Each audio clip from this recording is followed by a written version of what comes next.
Hello everyone, and I am very pleased that the weather is much better this year than it was last year when I was giving this presentation holding things under a plastic sheet.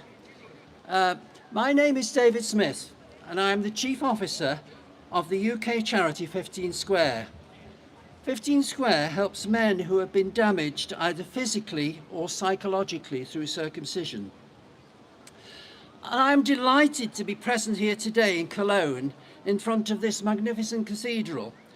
And it's one of the most renowned European Gothic buildings, which was declared a World Heritage Site in 1966 and which is now Germany's most visited landmark. Construction began in 1248 but was halted around 1560, with attempts to complete construction restarted about 1814. But the project was not properly funded until the 1840s. I think you can see it took long to get funding, and funding is an issue that we all struggle with, and it was an issue even then. The edifice was completed to the original medieval plan in 1880, and these magnificent towers for its huge spires give the cathedral the largest facade of any church in the world. That's the end of my history talk. There are several parallels to be drawn with the cathedral and the organisations represented here today. It has taken time, but we have grown from strength to strength. For me, once being the only British person to attend this important international networking meeting, there are now a number of Brits gathered here in the square, as well as others who have travelled from all parts of the world.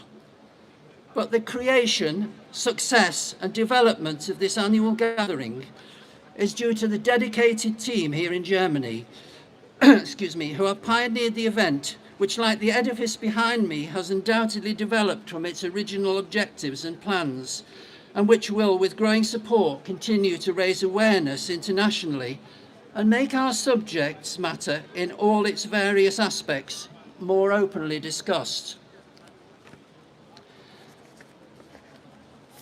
15 Square is a men's health and advocacy charity based in the UK, as I said earlier, and we advocate on behalf of men who have either been affected by circumcision or are being treated for conditions affecting the foreskin. We give a voice to affected men. Advocacy is the art of supporting, defending or representing an individual's rights, views and interests, often by helping them express their wishes and access services.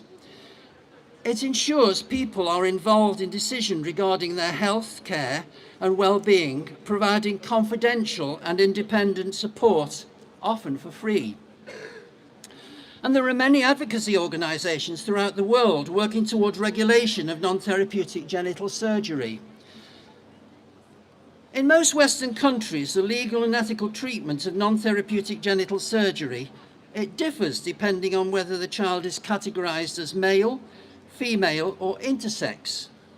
And this inconsistency has deep historical, cultural and political roots, rather than being based on coherent moral reasoning.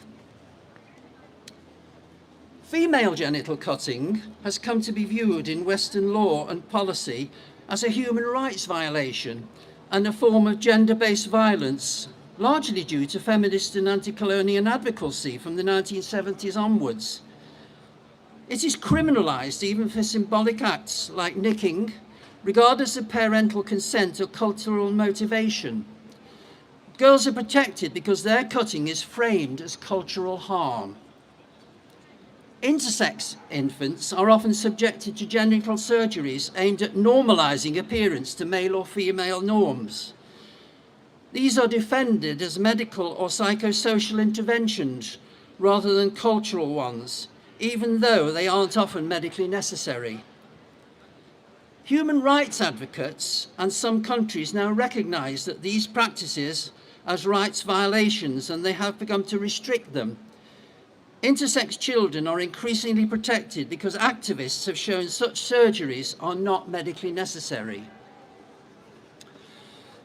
Male circumcision, by contrast, has long been normalized in Western medicine, especially in countries like the United States, where it was historically promoted for supposed hygiene or moral reasons. Religious justifications have also influenced legal tolerance.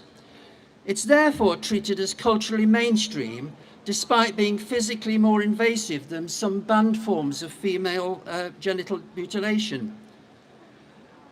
For boys, routine circumcision is not classified as mutilation, and it's legally permitted, particularly when framed as religious or preventative health care. I know Victor spoke about that earlier. Laws banning genital alteration rely heavily on how medical necessity and sex are defined. For girls, almost all non-therapeutic procedures are defined as mutilation and strictly prohibited. For intersex children, the law has been slower to respond because such surgeries are often performed quietly under medical authority rather than cultural custom. Boys remain unprotected, mainly because their cutting has been historically normalized, religiously defended, and socially medicalized, even though the ethical logic used to permit it doesn't withstand consistent scrutiny. In the UK, there are currently no legal requirements that circumcisers be medically trained or even to have proven expertise. And non-medical circumcisers are entirely unregulated. We do not know how many such procedures are performed annually or the degree of harm, as there is no requirement for any follow-up or audit, and the boys themselves are too young to complain. It is now being recognised more widely that non-therapeutic religious and cultural circumcision is a breach of children's rights. We want to see the same protection for girls' bodily autonomy extended to boys. In a survey, 62% of Brits would support a law prohibiting the circumcision of children for non-medical reasons. Only 13% would oppose it. There is now growing concern among doctors that existing ethical principles of non-therapeutic childhood surgery should no longer include an exception for non-therapeutic circumcision, and yet calls for regulation fall on deaf ears. Everyone has a voice. We must harness it and use it. If we want change, we need to make our voices heard. Excuse me, not only from those affected, but from family members and friends. Those men who've been brave enough to admit that they have been damaged, either physically or psychologically through circumcision, have faced many hurdles. Complaints are either not recorded or they're dismissed, or men have faced ridicule. However, change is starting to happen, as you will hear today. You can help in many ways. Tell your stories, contact your members of parliament, support advocacy organisations, either in practical terms, or if you can't support them in practical terms, donate to them. We need your money. As a united front, we can make change happen. Mahatma Gandhi once said, first they ignore you, then they laugh at you, then they fight you, then you win. I think we are now on the third and hardest phase, where they are fighting us. But with determination and working together, especially internationally, we will win. Thank you.